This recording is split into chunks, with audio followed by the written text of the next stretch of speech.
Good evening दोस्तों। आज हम पढ़ेंगे भारत के उद्योग। चूँकि हमने देखा है पिछली परीक्षाओं में एमपीपीएससी में मैच द कॉलम के हिसाब से एमपीपीएससी में भारत के उद्योग पूछे जा रहे हैं, जो काफ़ी इम्पोर्टेंट है।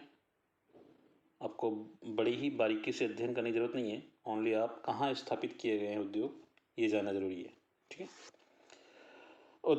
उद्योग से तात्पर्य ऐसी उच्च आर्थिक क्रियाओं से है जिसका संबंध वस्तुओं सेवाओं के उत्पादन एवं उनके संवर्धन से होता है।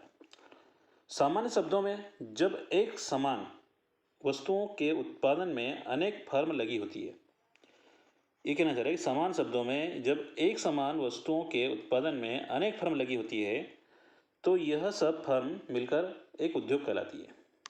ठीक है। जैसे हम देखेंगे ऑटोमोबाइल उद्योग जो अक्सर होती है, मारुति, टाटा, होंडा, मोटरसाइकिल उद्योग आपको देखने को मिलेगा। दूरसंचार उद्योग में देखेंगे आइडिया, एयरटेल, जियो, आपको पता ही है ना, ये सारी आपको देखने को मिलेगा। इसके अंतर्गत हम देखेंगे भारत के औद्योगिक विकास, है ना, भारत में उद्योगों का विकास किस तरह से हुआ है इसके बारे में डिस्कस करेंगे, है ना। स्वतंत्रता के पूर्व जब हम गुलाम थे उस टाइम की बात हो रही है, और स्वतंत्रता के बाद जब हम गुलामी से आज़ाद हुए थे। यह हम 1947 के बाद की प्रोसेस देखेंगे और ये 1947 के पहले की प्रोसेस देखेंगे। ठीक है। यही नीतिगत सुधार देखेंगे इसमें और संस्थागत सुधार भी देखेंगे। ठीक है। स्वतंत्रता के पूर्व जब हम गुलाम थे, हम गुलाम कब से हुए थे हमें पता ही है, 1857 की क्रांति के बाद में हम गुलाम बन गए थे। ठीक है। लेकिन कुछ बहुत सारे लड़े थे, नहीं लड़ पाए, उसके बाद हमें गुलामी का सामना करना पड़ा था। प्राचीन काल से ही भारत अपने सूती वस्त्रों, रेशम वस्त्रों, मलमल वस्त्रों तथा कलात्मक वस्तुओं के लिए विश्व प्रसिद्ध था। जो हमारा प्राचीन काल का हम हिस्ट्री देखेंगे तो हम रेशम बुनकरों की बात कर ही रहे थे उस टाइम, है ना, जब आपका गुप्त काल चल रहा था, है ना, भानुगुप्त के जो अभिलेख देखते हैं तो उसमें हमें रेशम बुनकरों का ही मिलता है ना। तो उन्होंने उसी के लिए आपका वहाँ पे अभिलेख भी लिखवाए थे, तो फेमस है, प्राचीन काल से फेमस है ये। लेकिन ब्रिटिश शासन की नीतियों, जब उन्होंने राज आ गया, नीतियों एवं इंग्लैंड में हुई औद्योगिक क्रांति, भाई इंग्लैंड में तो सक्षम लोग थे ना उस टाइम, वो लोग, है ना, विकसित थे, तो कुछ भी कर सकते थे। भारत के औद्योगिक शिल्प का विनाश कर दिया। जो हम हाथ से काम कर रहे थे उसको विनाश कर दिया। आपका सिंपल सा उदाहरण हम देंगे कि आपका जो टेलर होता है ना आजकल, जो कपड़े बड़े सिलता है, उसकी बात, और आपका रेडीमेड कपड़ा, बस इसको समझ लो आप। तो आपका टेलर की वैल्यू नहीं रही आजकल, है ना, क्योंकि रेडीमेड कपड़े आने लगे तो टेलर को इतना तो जो क्यों देगा, जो स्पेसिफिक व्यक्ति है, स्पेसिफिक कुछ सिलाना है तभी जाएगा वहाँ पे। वैसी हमारी कंडीशन थी, क्योंकि भारतीय वस्तुएं इंग्लैंड में मशीनों से बनी वस्तुओं की बराबरी नहीं कर पा रही थी। आगे ना फैक्ट, भारत में औद्योगिक विकास की शुरुआत 1853 में चारकोल पर आधारित प्रथम लौह प्रगलन संयंत्र के रूप में हुई, किंतु यह असफल रही, 1853 में असफल रही। ठीक है। अब हम आगे चलेंगे, 1854 की बात करेंगे, है ना। 1854 में कवच जी नाना भाई डावर, कौन थे 1854 में? कवच जी नाना भाई डावर जी द्वारा सूती वस्त्र मिल की स्थापना की गई, जो कि मुंबई में थी, सफल भी रही थी, सफल प्रयास था ये। ठीक है। ये आपके डावर जी है। भारत के उद्योग, ये कुछ हमारे महत्वपूर्ण उद्योग है जो स्वतंत्रता के पहले अंग्रेजों के द्वारा कंपनियां स्थापित की गई थी। हम उसके बारे में विस्तृत डिस्कशन करेंगे, लेकिन इससे पहले हम एक आपको बता देना चाह रहे हैं कि जब भी हमारा कुछ भी जो भी होता है ना, स्टार्टिंग पॉइंट बोला जाए तो हमारा ये पश्चिम बंगाल वाला एरिया मिलता है हमें। देखिए, यहीं से अंग्रेजों ने राज करना शुरू भी किया था, यहीं से सिराजुद्दौला को हराया भी था प्लासी के प्रथम युद्ध में, और यहीं से पूरी जो रियासत है उसके कब्जे में हो गई थी। ठीक है। लेकिन आज़ादी हमने कहाँ से ली थी, पता ही है, मुंबई से शुरू करी थी। आपको पता ही भारत छोड़ो आंदोलन कहाँ शुरू हुआ था, जो आपका टैंक वैंक जो बोला जाता है, यहाँ से हमने आज़ादी शुरू करी थी। लेकिन अंग्रेज यहीं से घुसते हैं, ये ध्यान रखें, है ना। और यहाँ गोवा है आपका, यहाँ से पुर्तगालियों ने आक्रमण कर लिया था, क्योंकि यहाँ गए थे, वास्को डी गामा खोज कर दी भारत की, यहीं से मसाले ले गए और मसाले उनको अच्छे लगे तो उन्होंने कंपनी भी स्थापित कर दी। ठीक है, हम इस पर नहीं जाएंगे इतिहास पे, हम तो ओनली आपको उद्योग समझाने के लिए आए हैं, उद्योग ही समझाएंगे, ठीक है, ज़्यादा कन्फ्यूजन नहीं हो। तो हम उस समय की बात कर रहे हैं जब अंग्रेजों ने यहाँ पे शासन करना स्टार्ट नहीं किया था, उन्होंने ओनली व्यापार करना स्टार्ट किया था, ठीक है, उसकी बात कर रहे हैं हम लोग। तो हमारा व्यापार कहाँ से स्टार्ट होता है अंग्रेजों का, हम देखेंगे इसमें। यहाँ पे प्रथम कंपनी जो आपकी पश्चिम बंगाल में स्थापित हुई थी 1855 में।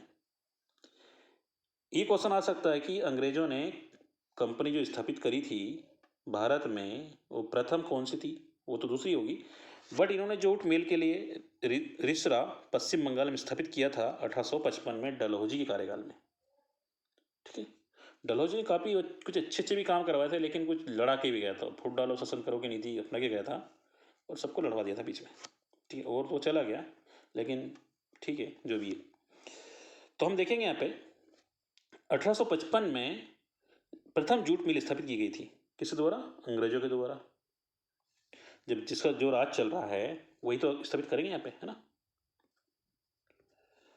अब इसके बाद सेकेंड टाइम, है ना, अब ये हो गया, उसके बाद इन्होंने, अब देखोगे तो हम आगे चलेंगे कहाँ पे, 1870, ये भी आपका पड़ेगा पश्चिम बंगाल में ही, ये देखिए, है ना, ये पश्चिम बंगाल में ही इन्होंने स्थापित करी थी दूसरी कंपनी जो कागज़ के लिए थी।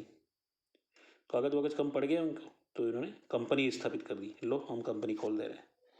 कब करी थी इसकी स्थापना, 1870 में। बाली नामक स्थान था कलकत्ता में, ठीक है, यहाँ स्थापित करी थी, दूसरी थी ये। अब हम तीसरी स्थापित करने जा रहे हैं, कौन सी, इन्होंने 1874 की बात है, इसको भी थोड़ा कलर चेंज कर ले रहे हैं। ये देखिए, ये भी आपकी पश्चिम बंगाल में ही है, ये, ठीक है, 1874 में स्थापित की थी, यहाँ पे स्थापित की थी, लौह इस्पात संयंत्र कुल्टी में जो है पश्चिम बंगाल में स्थित है आपका, ठीक है। अब नेक्स्ट देखेंगे आपका 1876 में फिर एक कंपनी स्थापित करी थी जो कि आपके पश्चिम बंगाल से हट के, अब यहाँ से इन्होंने स्थापना कर दी, कितना करेंगे बेचारे, तो अब इन्होंने कहाँ करी, आपके उत्तर प्रदेश थोड़ा सा किसके लो, और यहाँ पे स्थापित करी है 1876 में प्रथम ऊनी मिल की स्थापना कर दी इन्होंने। अब इन्होंने कपड़े पड़े की जरूरत पड़ी है ना, रहने लायक हो गए, ड्रेस व्रेस सिलाना पड़ेगी, क्योंकि इस टाइम तो ये आज़ाद भी हो गए थे, हमारे ऊपर कब्जा कर रहे थे, तो ड्रेस व्रेस सिलाने के लिए ने ऊनी वस्त्र मिल की स्थापना कर दी थी लाल इमली कानपुर में, ठीक है, क्योंकि लोहा तो इन्होंने ले लिया था यहाँ पे, ठीक है। नेक्स्ट है हमारा, उसके बाद इन्होंने कहाँ स्थापित करी थी, 1904 में। देखिए अब यहाँ पे हो गया इनका काम, अब ये क्या करेंगे, 1904 में, ये देखिए आपका 1904 में प्रथम सीमेंट उद्योग की स्थापना करी थी। भाई इनको महल वहल बनाना होगा, है ना, तो सीमेंट भी इन्होंने खोज निकाली यहाँ पे जाके, कहाँ पे, रानीपेट चेन्नई में, ये तमिलनाडु आपका पड़ेगा यहाँ पे, रानीपेट चेन्नई में इन्होंने सीमेंट का कारखाना स्थापित कर दिया 1904 में। 1904 के बाद इन्होंने क्या किया, अब ये वाला एरिया कब्जा कर लिया। अब इसके बाद इन्होंने क्या किया है, देखिए इन्होंने गुजरात चले गए लोग, है ना, ये गुजरात देखिए आपका दिख रहा है आपका, और यह प्रथम दिया सलाई उद्योग, ठीक है, लाइट वाइट ज़्यादा जाती होगी इस टाइम, तो दिया सलाई उद्योग की स्थापना कर दी कहाँ, बड़ौदा में, गुजरात में, ठीक है। देन उसके बाद इन्होंने क्या किया, प्रथम एल्यूमिनियम उद्योग, अब एल्यूमिनियम उद्योग भी स्थापित कर ली इन्होंने, ठीक है, जेके नगर पश्चिम बंगाल में, कहाँ पे, देखिए ये भी आपका पश्चिम बंगाल में है। इनकी लास्ट जो कंपनी थी 1940 में, ठीक है, उसके बाद तो भारत छोड़ो आंदोलन शुरू हो जाएगा, कुछ कर ही नहीं पाएंगे, तो 1940 तक इन्होंने और भी उन्नति करी थी, ठीक है। देखिए यहाँ पे 1940 में हम देखेंगे तो ये आपका 1940 में प्रथम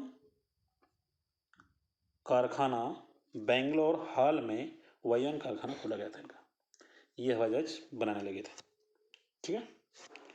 तो यहाँ से इनका दुर्दशा शुरू हो गई थी, क्रिप्स मिशन भी आ गया था आपका, है ना, ये सब चीज़ अगस्त प्रस्ताव उसके बाद में शुरू हो गया। अब हमारे संस्थागत सुधार, कुछ सुधार भी किए थे उन्होंने, इसमें कुछ इन्होंने संस्थागत सुधार किए थे, उनके बारे में डिस्कस कर ले रहे हैं, ठीक है, जो प्रमुख थे हमारे। संस्था सुधार में हम देखेंगे स्वतंत्रता के पूर्व और स्वतंत्रता के बाद में, ठीक, क्या क्या किया है और हमने क्या क्या किया। संस्था का सुधार देखेंगे तो यहाँ पे हम स्टार्ट करेंगे 1907 से। देखिए, टिस्को कंपनी स्थापित करी थी इन्होंने, कहाँ पे, ये आपका झारखंड में, ठीक है, झारखंड में स्थापित करी टिस्को 1907 में, जमशेदपुर झारखंड में स्थापित कर दी थी। इसके बाद ये इसको, है ना, इसको ये इन्होंने पश्चिम बंगाल में, है ना, पश्चिम बंगाल में पीछे पड़ा है ये, है ना। 1908 में कुल्टी पश्चिम बंगाल में एक कारखाना स्थापित किया था, ठीक है, संस्था का सुधार किया था यहाँ पे। फिर नेक्स्ट हमारा है विस्को। विस्को 1923 में भद्रावती कर्नाटक में स्थापित किया था। कर्नाटक बेंगलोर वाला एरिया, यही वाला एरिया, ठीक है, भद्रावती कर्नाटक में इन्होंने स्थापित किया था, सुधार किया था इसमें। अब हम देखेंगे आज़ादी के बाद वाली प्रोसेस, जब हम आज़ाद हो गए थे, है ना, उसके बाद की प्रोसेस है। तो हम स्टार्ट करेंगे 1956 से। देखिए यहाँ पे आज़ादी के बाद में छत्तीसगढ़, ये देखिए हमारा मध्य प्रदेश का ही एरिया था पहले, है ना, 2000 के पहले हमारा एरिया था यहाँ पे छत्तीसगढ़। भिलाई इस्पात उद्योग, इसकी स्थापना 1956 में छत्तीसगढ़ रूस की सहायता से की गई थी। ये इंपॉर्टेंट है, कब की गई थी, 1956 में रूस की सहायता से, भिलाई में स्थित है ये। उसके बाद हम देखेंगे 1959 में ओडिशा में, देखिए ओडिशा आपका यहाँ पे पड़ेगा, ओडिशा में राउरकेला इस्पात उद्योग की स्थापना 1959 में जर्मनी की सहायता से की गई थी। ये इंपॉर्टेंट है, यहाँ पे रूस से और यहाँ पे जर्मनी से, ठीक है, ये ध्यान रखें। फिर हम आगे चलेंगे तो हमें एक कंपनी और देखने को मिलेगी 1962 में दुर्गापुर इस्पात उद्योग की स्थापना हुई थी। यहाँ पे कहाँ पे, पश्चिम बंगाल में, ये वाला एरिया आपका 1962 में ब्रिटेन की सहायता से किया था, ठीक है। और यहाँ पे एक मिसिंग है, 1964 में भी यहाँ पे एमपी के भोपाल में भी इन्होंने स्थापित की थी ब्रिटेन के सहयोग से, ठीक है, बहल जिसको बोलते हैं, जो मोस्ट एमपी है, कई बार क्वेश्चन आ चुका है, किसके सहयोग से, बहल, BHEL, है ना, बहल, आपके ब्रिटेन के सहयोग से 1964 में यहाँ पे भी स्थापना की गई थी, ठीक है। नेक्स्ट है हमारी, नेक्स्ट कंपनी है 1974 में, फिर ये झारखंड वाला एरिया, ये आपका बोकारो इस्पात उद्योग खोला था 1974 में झारखंड, रूस की सहायता से। तो देखिए रूस की सहायता से कितनी कंपनी हमारी, 2 कंपनियां हो गई है, एक तो 1974 में, 1956 में, ये भिलाई इस्पात उद्योग ही दोनों, है ना, भिलाई में और आपके बोकारो में, ठीक है। अब हम देखेंगे नीतिगत सुधार में। नीतिगत सुधार में स्वतंत्रता के बाद हम लोगों ने कौन कौन सी नीतियां बनाई थी, ठीक है, भारत में स्वतंत्रता मिली उसके बाद में उन्होंने कौन कौन सी नीतियां स्थापित की थी। प्रथम औद्योगिक नीति, ठीक है, भारत में प्रथम औद्योगिक नीति 6 अप्रैल 1948 को आई थी। कौन सी कब आई थी, 6 अप्रैल 1948 को लागू की गई थी। इस नीति के द्वारा देश के उद्योगों को सार्वजनिक और निजी क्षेत्रों में बांट दिया गया था, 2 भागों में बांट दिया, तथा एक मिश्रित अर्थव्यवस्था की नींव भी रखी गई थी यहाँ पे, कब, 1948 में। दूसरी औद्योगिक नीति हमारी शुरू होती है। इस औद्योगिक नीति में उद्योगों को आरक्षण भी दिया गया, ठीक है, तथा उद्योगों को श्रेणीबद्ध भी कर दिया गया। प्रथम श्रेणी के देखें हम लोग तो केंद्र सरकार के अधीन थे ये, प्रथम श्रेणी के जो उद्योग स्थापित करने वाले कारखाने थे वो केंद्र सरकार के अधीन कर दिया था हमने। द्वितीय श्रेणी के जो उद्योग थे उनको राज्य सरकार के अधीन कर दिया था, ठीक है। आजकल हम 7वीं अनुसूची में देखेंगे, है ना, अनुच्छेद 7वीं अनुसूची में देखेंगे तो हमें मिलेंगे राज्य सूची, संघ सूची और समर्थित सूची। इस तरह से उन्होंने राज्य सरकार और केंद्र सरकार को अलग अलग श्रेणियों में बांट दिया था, उद्योगों को भी, है ना। तृतीय श्रेणी आपको देखेंगे तो ये निजी क्षेत्र आएगा, आपका NGO जैसे होता है ना, उनको दे दिया था ये। इस नीति के अंतर्गत विशिष्ट उद्योगों को निजी क्षेत्रों में के लिए छोड़ दिया था। विशिष्ट उद्योग जो होता है उसको निजी क्षेत्र के लिए छोड़ दिया था, क्या निजी काम करें। आगे चलेंगे हम लोग तो औद्योगिक नीति 1973 की बात हो रही है, यहाँ पे किसकी बात हो रही है, 1973 की बात हो रही है। इसके अंतर्गत भारतीय उद्योगों में विदेश निवेश की अनुमति दी गई थी। देखो इस समय क्या हुआ था कि हमने विदेशों को बोल दिया था कि आप निवेश करिए और कंपनियां स्थापित करिए, हमें तो उद्योग धंधे स्थापित करना है ना, और लोगों को रोजगार देना है या गरीबी हटाना है, जो भी नारा दिया होगा उस टाइम, हम उस पर फोकस नहीं करेंगे, लेकिन उन्होंने उद्योगों को अनुमति दे दी थी, है ना। इस नीति के अंतर्गत MNCS MNS बहुराष्ट्रीय कंपनियों को अनुमति दी गई थी, ठीक है। औद्योगिक नीति 1970 आई, उसके बाद में विदेश निवेश को प्रतिबंध कर दिया गया था। इस समय कोई दूसरी सरकार बन गई थी तो उद्योग नीति को समाप्त कर दिया, नहीं उद्योग नीति मतलब विदेश वाले यहाँ पे स्थापित नहीं कर पाएंगे, ये बोल दिया था, और यहाँ पे अनुमति दे दी गई थी। कब? 1973 में और 77 में बंद कर दी गई, ये ध्यान रखना। ऐसे क्वेश्चन भी बनते हैं, है ना, तो ध्यान रखें। औद्योगिक नीति 1976 आई, उसके बाद में हम देखें कि लाइसेंस प्रक्रिया का सरलीकरण किया गया। पहले बहुत कठिन कर दिया होगा इन लोगों ने, तो उसके बाद में सरल कर दिया कि थोड़ा लाइसेंस प्रक्रिया हो जाए, लाइसेंस बन जाए, वो लोग उद्योग स्थापित कर सकें। फिर आगे चलेंगे हम लोग, तो औद्योगिक नीति 1991 आई, कौन सी? 1991 आई। इसे हम LPG नीति के नाम से भी जानते हैं, जिसमें L का मतलब होता है लाइब्रेलिसेशन, जिसको उदारीकरण बोलते हैं, और दूसरा P का मतलब होता है प्राइवेटाइजेशन, जिसको प्राइवेटीकरण करने जा रहे हैं, निजीकरण, है ना। और तीसरा हमारा G का मतलब है ग्लोबलाइजेशन, जिसको वैश्वीकरण करना चाह रहे हैं। तो ये इस समय आपके जो थे प्रधानमंत्री PV नरसिम्हा राव थे, ये वाले आपको दिख रहे होंगे, है ना। और वित्त मंत्री थे हमारे डॉक्टर मनमोहन सिंह, है ना, जो कि हमारे पूर्व प्रधानमंत्री जी भी हैं। इस नीति की घोषणा 24 जुलाई 1991 की गई थी। कब की गई थी? 24 जुलाई 1991 की गई थी, ये हम देख ही चुके थे। भारत के उद्योगों का वर्गीकरण, अब वर्गीकरण भी करना जरूरी है, कौन कौन से उद्योग हमारे स्थापित हैं। पहले हम उद्योग देख लेते हैं। खनिज उद्योग, खनिज आधारित उद्योग, कृषि आधारित उद्योग, वन आधारित उद्योग, ठीक है। खनिज एवं तकनीकी आधारित उद्योग, ये हमारे उद्योग थे, जिसमें खनिज के अंतर्गत हम देखे थे लौह इस्पात उद्योग, एल्यूमिनियम उद्योग, सीमेंट उद्योग, और कृषि के अंतर्गत देखेंगे हम लोग चीनी उद्योग, शक्कर वगैरह बनाने के कारखाने देखेंगे, कपास उद्योग, वस्त्र मिल कारखाने देखेंगे, जूट उद्योग, है ना, कपड़े की मिल देखेंगे इसमें। वन आधारित उद्योग में देखेंगे रेशम मिल, लाख उद्योग और कागज उद्योग, ठीक है। और खनिज प्लस तकनीकी आधारित उद्योग में देखेंगे हवाई जहाज या वायुयान निर्माण उद्योग, जल निर्माण उद्योग देखेंगे, और रेल निर्माण उद्योग देखेंगे, ठीक है। उद्योगों के, भारत के उद्योग, ठीक है। स्वतंत्रता के पहले, कब बात हो रही है? स्वतंत्रता के पहले की बात हो रही है, हम भारत में अभी गुलाम है, उस टाइम की बात हो रही है। इसको कंपनी आई थी भारतीय लौह एवं इस्पात कंपनी थी ये। इसको कैसे चलाते थे उसके बारे में डिस्कस कर रहे हैं, ठीक है, इस कंपनी को चलाने का तरीका। इसको के पश्चिम बंगाल के 3 प्रमुख कारखाने थे। इसको में कितने? पश्चिम बंगाल के 3 कारखाने थे। कहाँ थे? एक कुल्टी में था, वर्णपुर और हीरापुर में था। पश्चिम बंगाल आपने देख ही चुके हैं नक्शे में, तो बार बार दिखाने की जरूरत है नहीं। कहाँ पे? कुल्टी, वर्णापुर और हीरापुर, याद रखें, ये भी क्वेश्चन आ सकता है। इसको लोहे की सप्लाई कहाँ से होती थी? सिंह भूमि झारखंड से होती थी। कहाँ होती थी लोहे की सप्लाई? हम कर रहे थे, क्योंकि भाई कारखाने चलाना है तो कुछ तो सप्लाई देनी पड़ेगी ना उसको, ठीक है, सप्लायर थे ये। लोह इस्पात का सहयोग कहाँ से मिला था? झारखंड से मिला था इनको। कोयला भी झारखंड से मिला था, झरिया से, है ना। मैग्नीज, बड़ा जामदा, झारखंड से और ओडिशा, दोनों जगह से मिला था इनको। चूना पत्थर और रोलोमाइट वीर मित्रम ओडिशा से मिला था, वीर मित्रपुर, है ना, यहाँ से ओडिशा मिल रहा था यहाँ पे। और जल की सप्लाई हम कर रहे थे बराकर नदी द्वारा, और बाजार कोलकाता में और मुंबई रेल मार्ग पर लगते थे, ठीक है। बाजार की व्यवस्था, परिवहन व्यवस्था यहीं से हो रही थी।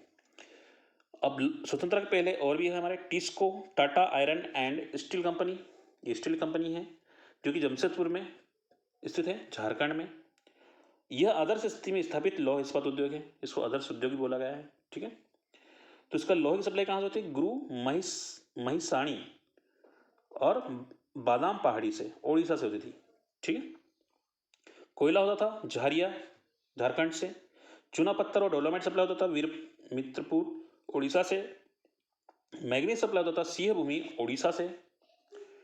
और जल की सप्लाई होती थी स्वर्ण रेखा नदी जो होती है ना, स्वर्ण रेखा नदी हमारी है वहां से, और खरमाई नदी के संगम से जल सप्लाई कर रहे थे यहाँ से। और बाजार की व्यवस्था थी कोलकाता में और मुंबई रेल मार्ग पर, मुंबई में हो रही थी। ठीक है, ये ध्यान रखें। और स्वतंत्रता के पहले की बात करें हम लोग, ठीक है, जब गुलाम थे उस टाइम की बात हो रही है।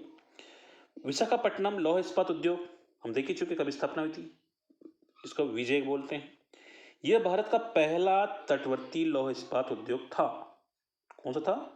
तटवर्ती उद्योग था ये।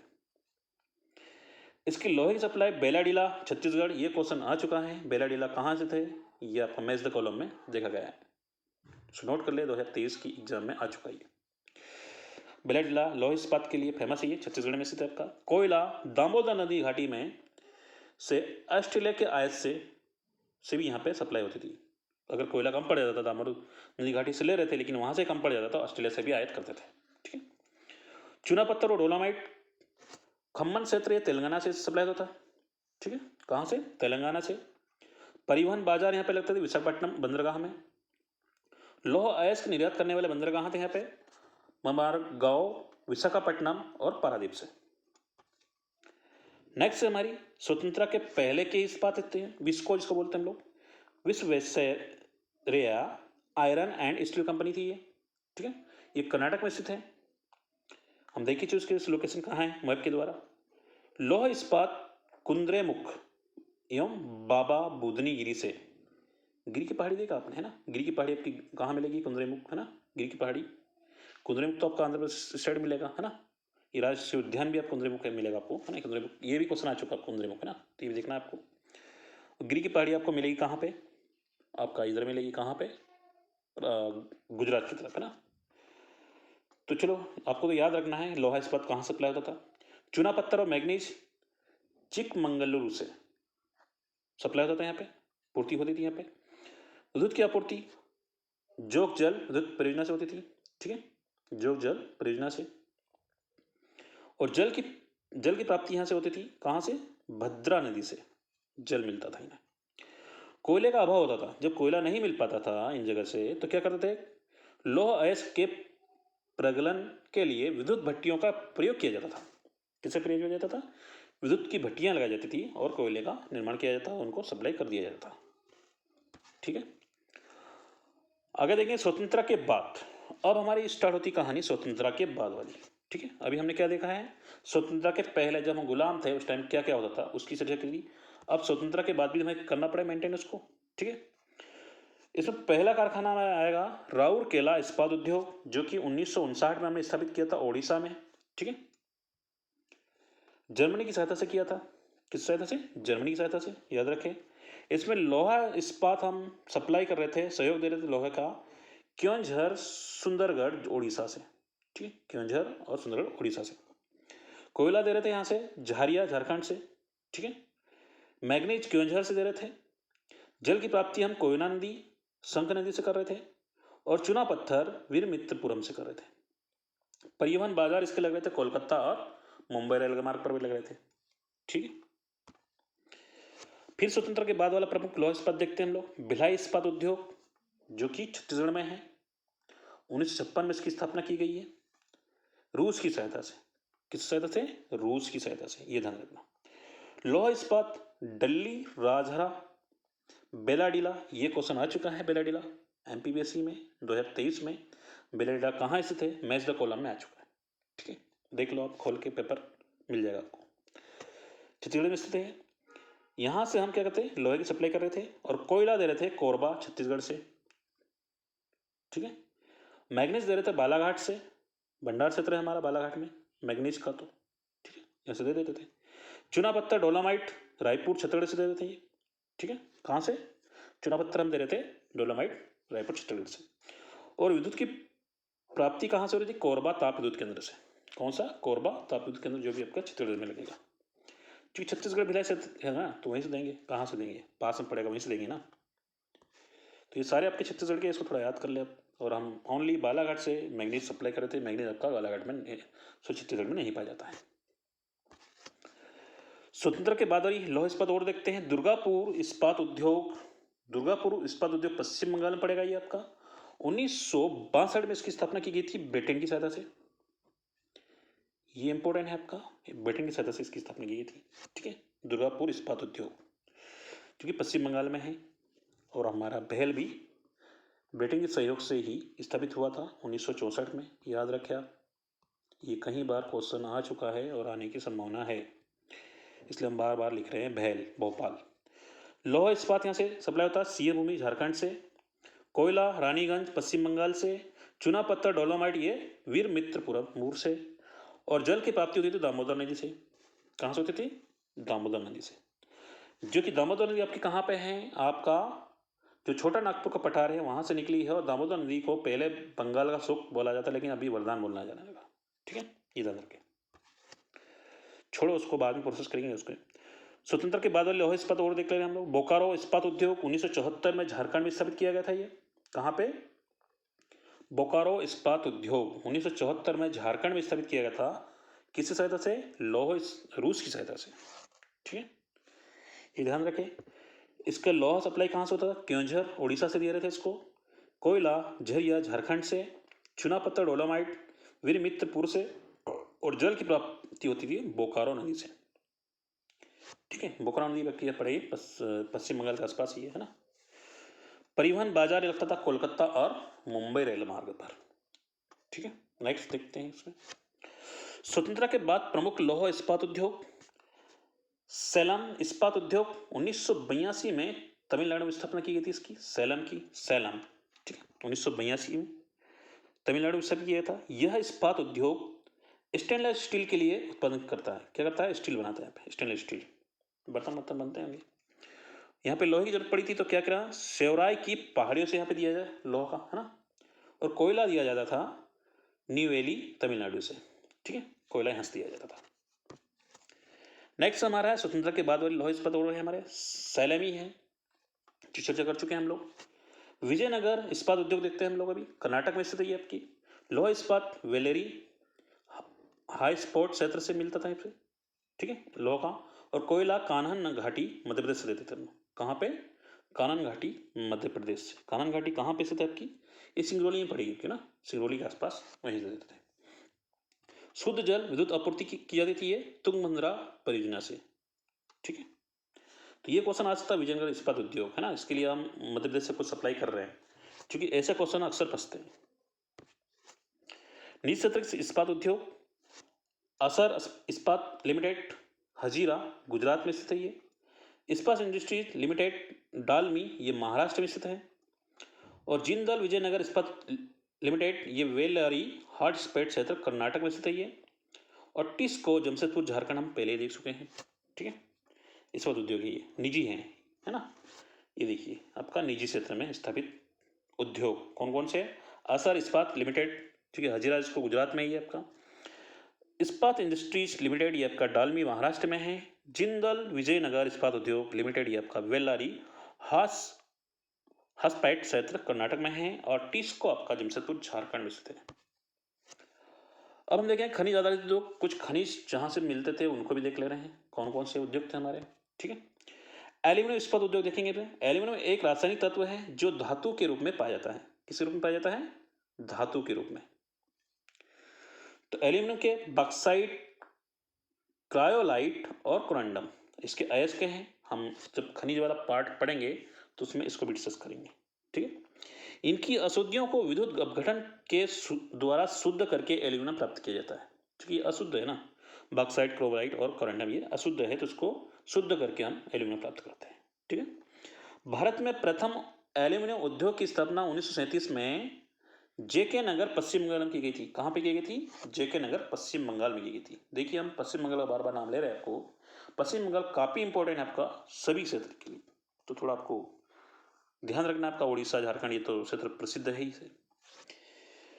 जिसमें नालको देखेंगे, नेशनल एल्यूमिनियम कंपनी। देखिए नालको नेशनल एल्यूमिनियम कंपनी 1981 में दामन जोड़ी ओडिशा में स्थापित की थी फ्रांस की सहायता से। किस सहायता से? फ्रांस की सहायता से। ये ध्यान रखें, दुनिया की सबसे सस्ती एल्यूमिनियम बनाने की कंपनी है ये। ठीक है, फिर आगे देखेंगे बाल्को। भारत एल्यूमिनियम कंपनी 1965 में कोयना महाराष्ट्र में स्थापित की गई थी। बाल्को है ना। कोरबा छत्तीसगढ़ में भी है। कोरबा छत्तीसगढ़ में रूस की सहायता से स्थापित की गई थी ये। देखिए है ना, किस सहायता से? कोरबा में छत्तीसगढ़ की जो है रूस की सहायता से स्थापित की गई थी। ठीक है, हिंडाल्को हिंडाल्को हिंदुस्तान एल्यूमिनियम कंपनी है आपका। ये 1958 में रेणुकूट उत्तर प्रदेश में है ये, और अमेरिका के सदस्य स्थापित की थी। ठीक है, कौन सी? हिंडाल्को हिंदुस्तान एल्यूमिनियम कंपनी 1958 में स्थापित की गई थी ये। माल्को मद्रास एल्यूमिनियम कंपनी आपकी है। माल्को 1965 में चेन्नई में है। सेलम मट्टूर तमिलनाडु इटली की सहायता से स्थापित किया गया था इसको। ठीक है, तमिलनाडु में स्थित है, चेन्नई में। अब इंडाल्को इंडियन एल्यूमिनियम कंपनी आपकी 1938 में स्थापित की गई थी अल्बोपे केरल। ये देखिए आपका जहां सन चेंज होता है आजादी के पहले वाली प्रोसेस है ना। 1938 में भी आपको अल्बो केरल में स्थापित की गई थी। मूरी में झारखंड में, जेके नगर पश्चिम बंगाल में और कर्नाटक की सतह से स्थापित की गई थी ये। ठीक है, ये ध्यान रखें। वाल्को वेदांत एल्यूमिनियम कंपनी आपकी। वाल्को वेदांत एल्यूमिनियम कंपनी 1976 में झारसुगुड़ा उड़ीसा में है ये, जर्मनी की सतह से स्थापित की गई थी इसको। ठीक है, ये सभी याद होना चाहिए आपको, अच्छे से याद कर लीजिए इसको, जिस भी तरीके से आपको याद होती है।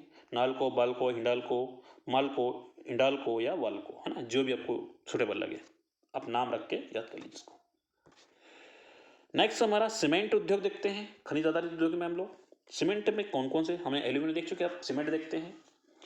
यह कच्चे माल पर आधारित उद्योग है। चूना पत्थर मुख्य कच्चा माल है। क्या है? चूना पत्थर जो होता है कच्चा माल होता है।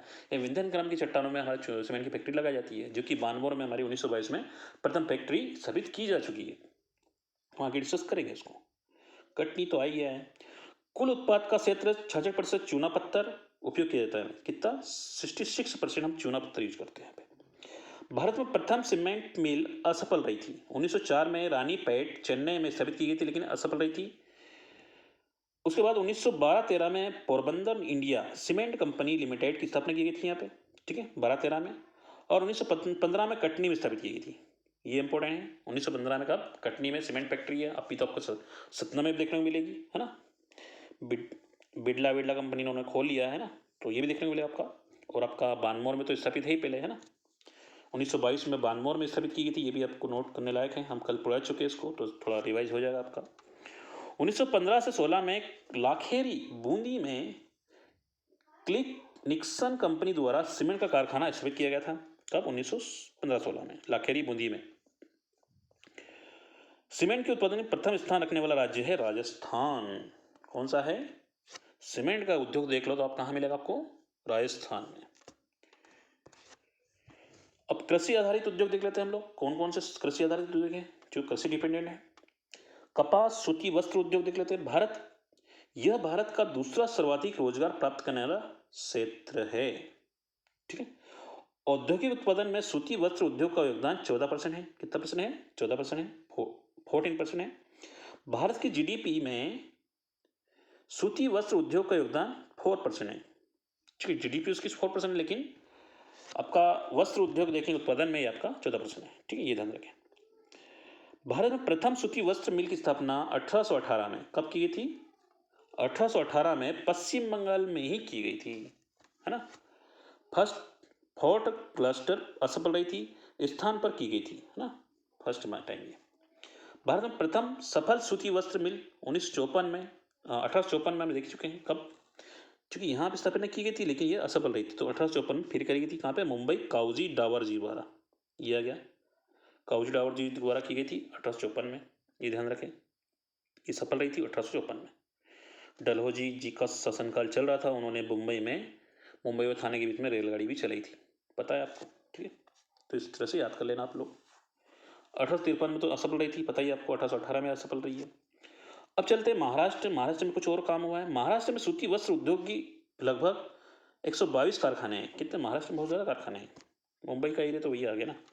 महाराष्ट्र का सूती वस्त्र के उत्पादन में 42%, है ना, 42.2% का योगदान होता है।